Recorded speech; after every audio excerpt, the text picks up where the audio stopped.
kila Mwafrika ambaye anasimama kufanya biashara, lazima Waafrika tujifunze kusimama na kuweza kusupport kazi zetu sisi wenyewe. Nimeongea na wafanyabiashara wengi hata mpaka Germany, Waafrika ambao wako kule. Kuna watu wamefikia mpaka wanafunga biashara zao kwa sababu wamekosa support kutoka kwa Waafrika wenzao. Kama unataka kuanza biashara au unaweza kuwa uko katika biashara lakini kuna mambo yanakusumbua 1 2 3, inaweza kuwa unahitaji vifaa vya biashara, na hii ni kwa watu ambao wako labda Afrika ambao wanahitaji vifaa vya biashara vya kuweza kufanya kazi.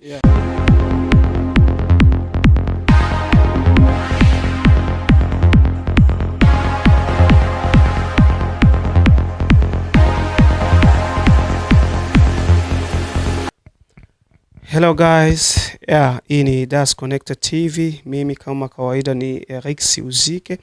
Leo tunataka ongea mkiswahili kama kawaida. Jinsi mnajua Diaspora TV ni international. Tunaongea lugha zote, Kiswahili, Kinyarwanda, Kifaransa, Kiingereza, lugha zote kabisa, mko karibu. Hapa tuko kubutike. Jinsi mnaona mbele za kamera ya Diaspora TV mnaona dada moya. Tuanze, acha kwanza niwasalimie, nikisani mko wazima fasi kwe mko Marekani, Afrika, kwetu Afrika na huku Bulaya. Sasa tunaanza anza. Dada, tuambie we ni mtu gani? Jina langu naitwa Neema. Yes, mimi ni mama, mimi ni mke, mimi ni mfanya biashara. Yes, na hapa tuko dukani ambako tunafanya kazi. Asante. Yes. Na njoo maana mimi nakuja kuona hapa kuduka juu kuko wengi wenye hawajue hii duka nafasi kwa iko. Yes. Unaweza ambia kila mtu mwenye hajue. Yes. Wala kuko wenyewe wanasikia tuko na duka habajue kama iko wapi. Unaweza tuambia? Yes. Si tunapatikana hapa, tuko kwenye mji unaitwa Viborg nchini Denmark. Yes, so address yetu inaitwa Vevavai number 16 au number 16 hapa kwenye mji wa Viborg nchini Denmark. Yeah. Yes. Mimi naonaka mara mingi mimi naemeleaka hapa. Bitu yako unaona biko bei sawa na kule kwa bamingi wanaendaka Germany, Aarhus. Yes. Sasa we unalangulia wapi? Juu mimi naonaka bitu yako yote iko mweshere wala iko karibu na wale wenye bakule Germany. Yes. Unalangulia wapi? Yes, vitu vyetu okay, kwa bei almost iko bei ni sawa kwa sababu mimi na miaka mingi tumeanza biashara.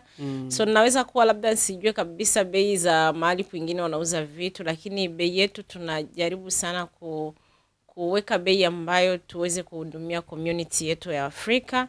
Yes, na vitu vyetu tunapata katika watu ambao tunafanya nao kazi tofauti, kampuni tofauti ambazo zinaleta vitu kutoka Afrika.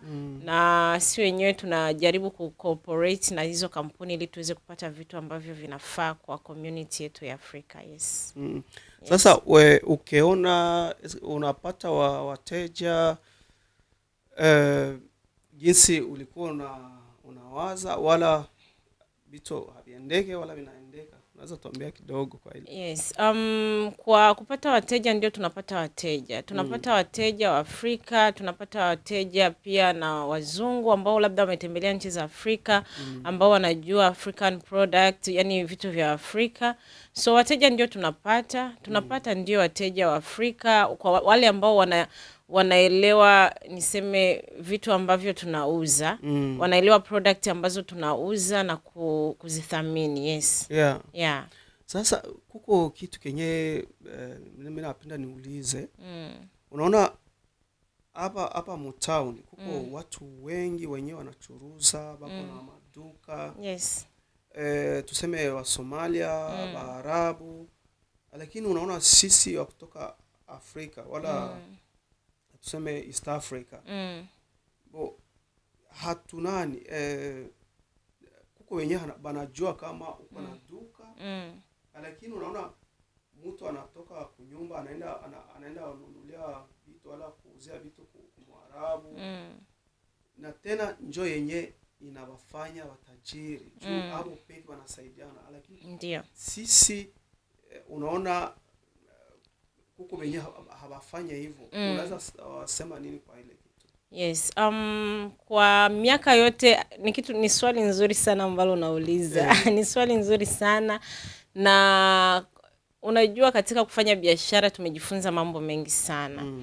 Katika kufanya biashara tumejifunza mambo mengi sana, na hilo ni moja wa kitu ambacho tumejifunza, na nafikiri ni kitu ambacho Afrika lazima tukizungumzie tena kiundani kabisa ili tuweze kujisaidia. Kwa sababu ukisema kwamba Waarabu wanafanya kazi kati ya wenyewe na wanasaidiana kuendelea, I think ni kitu ambacho pia Afrika lazima tukifanyie kazi sana.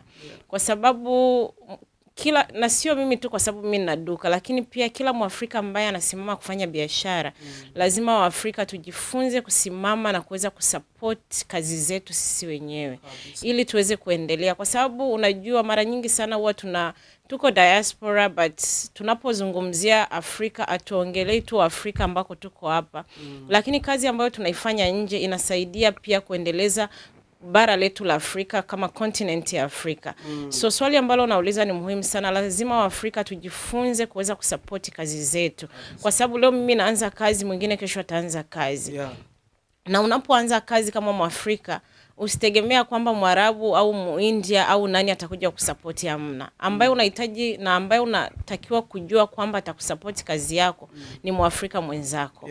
Na hautowahi kuona hata siku moja Mwarabu aone mwenzake Mwarabu ana duka aende kununua kwa Mwafrika. Hatowahi hata siku moja. Kwa sababu gani? Kwa sababu athamini kazi zetu tunafanya.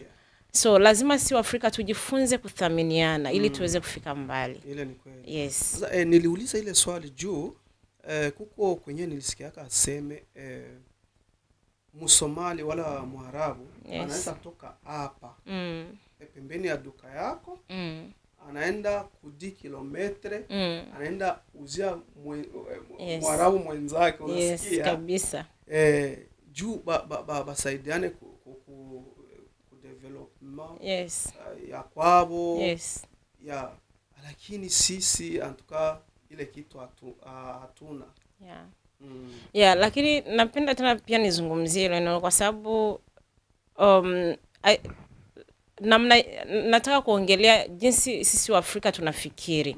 Unajua watu wengi, nataka kuongelea kitu kabisa, kwa sababu unajua watu wengi wanasema tulikuwa colonize. Unaelewa ya kwamba walituharibu akili, but unajua wewe kama mtu una uwezo wa kubadilisha akili yako kutoka negative kuwa positive.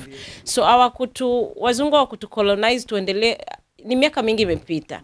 So ni kwa kila mtu kuweza kubadilisha mindset yake, jinsi ya kufikiri. Kwa sababu unajua leo Mwafrika unapopata shida, tunafanya contribution, michango yetu sisi wa Afrika tukisupport. Auendi kwa Mwarabu mwambia na shida, nisaidie. Mimi na wakati mwingine hata Waafrika wanakuja hapa wananiambia na shida, labda nimechelewa kupata pesa lakini Mwarabu huwezi wenda mwambia mambo yote. So unapokuwa na shida ujue utakimbilia kwangu, na mimi ninapokuwa na shida unajua nitakimbilia kwako.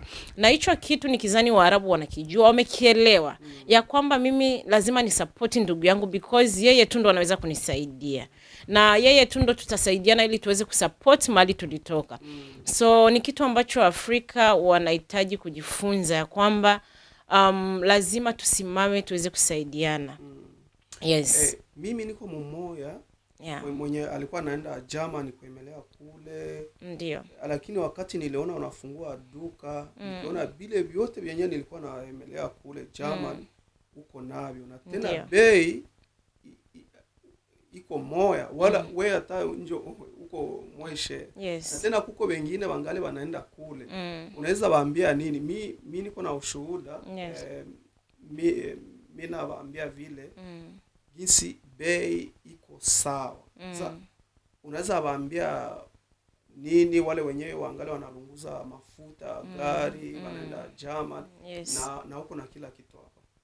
Yeah, mimi ninaweza kuambia kwamba kuna kitu ambacho ukiongelea kwamba watu wanaenda kule, ndio watu wanaenda, na kitu ambacho naweza kusema sababu ya sisi kuweza kufungua hii duka, sababu kubwa ni kwa sababu ya kuhudumia community yetu ya Afrika. Ni kwa sababu kuwapea product ambazo zinastahili.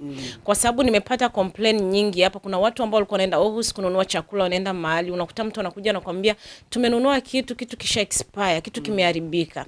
Kitu ambacho mimi nataka kuambia Afrika, unajua hakuna mtu unajua Waarabu au watu wengine ambao wanauza product za Afrika, especially chakula, hakuna mtu anajali sana, kwa sababu mimi ni Mwafrika.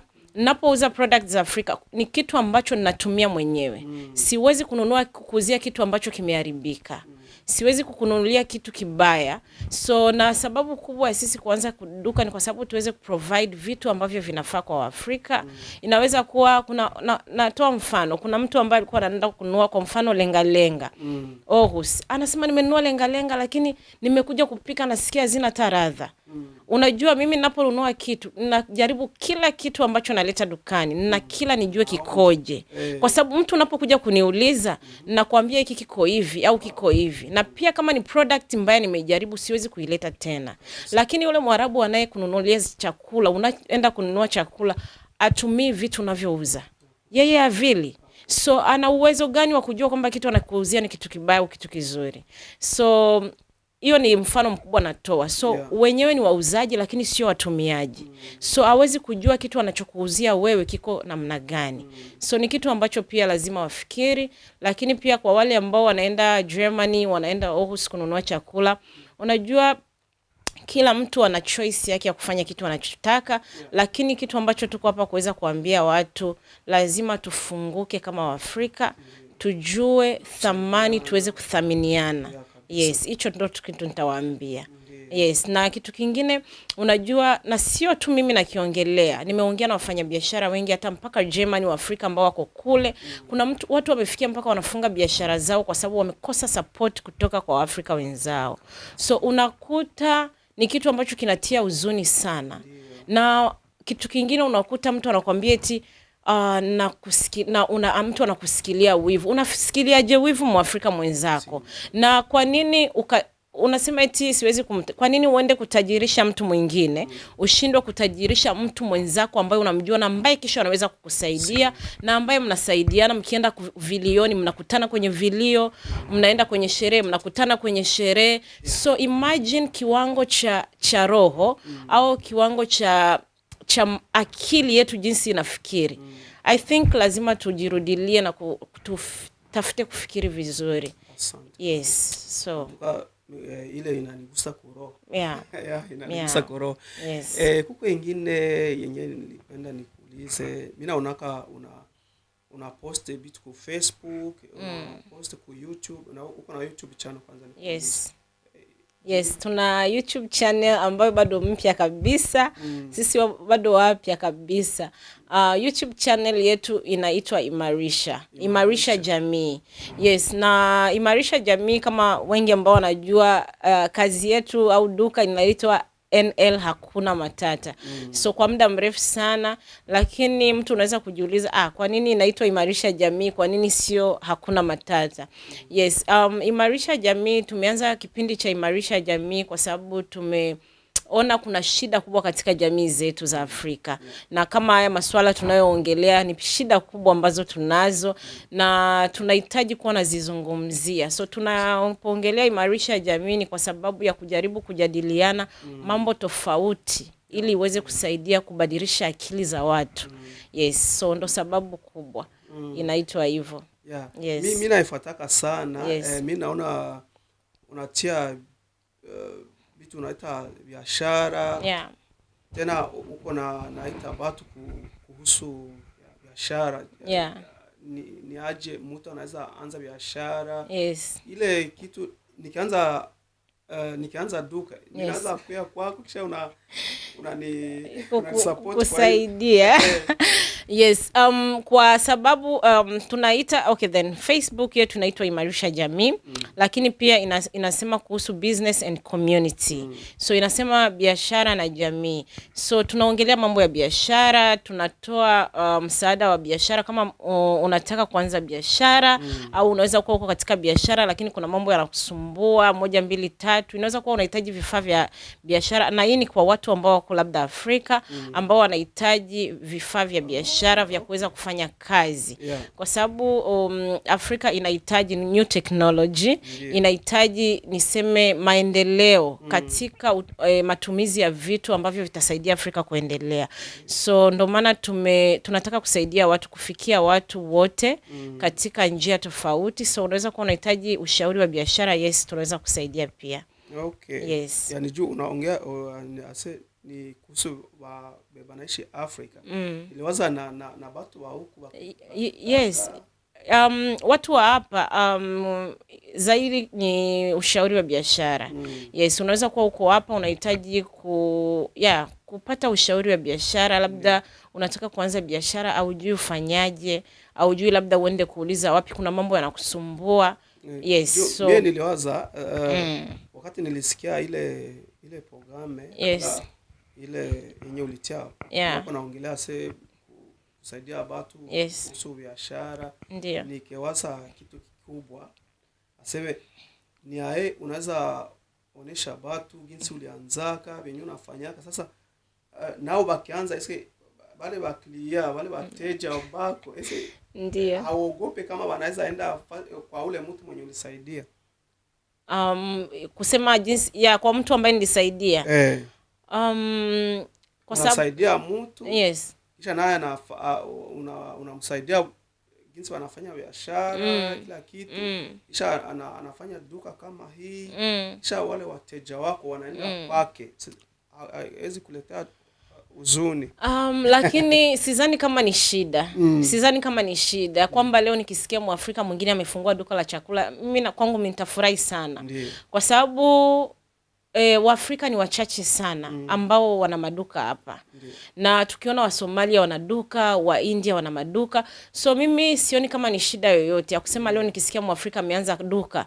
Itakuwa furaha kwangu sana kwa sababu inaonyesha ya kwamba na sisi tunaweza, na sisi tuna akili kama wengine. Unajua tunaishi kwenye community, watu wanafikiri sisi tuko depend. Yani sisi ni watu wa kusubiri kupewa, lakini pia tunapoonyesha kwamba na sisi tuna uwezo wa kuunda, ni kitu ni kizuri sana, na ndio kitu ambacho zaidi tunaongelea hata kwenye Imarisha Jamii, ya kwamba tuunde kazi tujisaidie ili tusaidie na watu wengine. Kwa sababu ninapounda kazi mimi, leo nikikosa mtu wa kazi hapa dukani, ninapohitaji mtu sitoenda kuchukua mzungu au sitoenda kuchukua Mwarabu au Muindia, lakini nitaanza kutafuta katika community yetu ya Afrika ili niweze kuajiri mtu. So ninaposikia mwingine ameanza, itakuwa furaha tu sana kwa sababu inatusaidia sisi kuweza kuunda kazi na kukuza jamii zetu. So ni kitu kizuri, haitakuwa hata shida kidogo. Ndio. Yes. Kuko swali yenyewe nilianzia kwenye unatosha vitu. Mimi naona vitu ya mingi hapa ni vitu ya kutoka Afrika. Unapata aje? Yes. Vitu unatumia duka. Yeah. Tunapata tuna vitu tofauti kwanza. Tuna vitu vya baridi kama mboga frozen ziko kwenye freezer, na yana vitu vingine tofauti, na tunapata vitu kama kavu, na tunapata vitu fresh pia. So tunafanya kazi na kampuni kwa sababu unajua katika Europe kuna sheria jinsi ya kuingiza chakula, uingizi tu hivi. So lazima utafute kampuni ambazo zina mizizi tayari, ambazo zinafanya kazi tayari, ambazo zinaweza kusaidia. Unajua tuna import. So sheria kila kitu. So tuna kampuni ambazo tunafanya nazo kazi, ambazo tuna contract nazo. Tunachagua vitu ambavyo tunataka kutoa Afrika, then inatusaidia tunaingiza vitu. Yes. Asante. Yeah. Sasa kwa kumalizia hii interview, mimi napenda waambie watu banafuata Das Connected TV. Yes. Neno yenye inaweza karibisha hapa muduka yenu. Mtanisamee Kiswahili yangu haiko mzuri. Utaambia watu wenye manake karibisha sasa watu hapa moduka yako. Yes. Kitu ambacho ninapenda kuambia watu wa Afrika wote ambako mliko, especially Denmark, kwa sababu tuko Denmark. Vibo. Yes, katika mji wa Vibo. Tunasema karibuni sana hapa kwenye duka letu. Ni letu, ni lenu. Kwa sababu sisi bila nyinyi hatupo. Yes, tuna depend kwenu. Ndiyo. Yes, tunanyenyekea. Lazima tunyenyekee kwa sababu tunapoleta vitu hatuleti tule wenyewe, tunaleta ili tuuzie watu, ili tupate support. Unajua tunasema kwamba tunapoanza biashara ni kwa sababu tumeona hitaji katika jamii. So uanzi biashara kwa sababu unahitaji pesa, but unaanza biashara because umeona kuna hitaji katika jamii, lazima nitumikie jamii yangu. So tumefanya biashara ili tuweze kuwahudumia, na sisi bila nyinyi sisi hatuwezi kufanya chochote. So ndio maana tunasema karibuni, tuko hapa, tunajitahidi, tunafanya yote tuwezayo ili tuweze kuprovide, tuweze kuwapea product yani nzuri. Yeah, so tunatumia wenyewe, ndio kitu mnatakiwa kujua kwamba sisi ni watumizi wa vitu ambavyo tunauza. Kabisa. So na hiyo inamaanisha kwamba tunawapea product ambazo ni nzuri. Yeah, so tunawahudumia vizuri, tuko hapa karibuni sana. Tuna vitu tofauti kama vile chakula kikavu, tuna chakula cha baridi, na pia tunapata vitu fresh kila mara. Lakini pia tuna nguo na viatu, tuna vitu tofauti, tuna vitenge, tuna vitu tofauti, cosmetics ambavyo inaweza kuwa vipodozi, mafuta na vitu vingine. So tunawaambia karibu. So wanasema ubuntu kwa Afrika. Wanasema ubuntu. Yes, we are because you are. So sisi tupo kwa sababu nyinyi mna exist. Hatuwezi kuexist kama mpo. So hiki ni kitu chetu lakini pia ni chenu. Yes, so karibuni sana. Asante sana, tunashukuru. Acha tumalizie hapa. Na tunakutakia maendeleo. Na mimi najua mimi unajua mimi naendelea hapa. Kabisa. Na mimi naweza wenyewe watatufuata, maana wata change mind. Kisha wakwe wanakuya mwa hii duka, kuko kila kitu maana tunapata. Antuka asante sana kwa hii interview yetu. Ndiyo. Na nikiwaza wakati tunahitaji tena kukuya kuona utatuitikia. Kabisa. Na sisi tunashukuru sana kwa kuweza kuja hapa na kuweza kutu interview ili tuweze kujulisha watu kuhusu kazi yetu. Tunashukuru sana. Ndiyo, asante. Mimi nilikuwa Eric Uzike ku Diaspora TV. Ciao.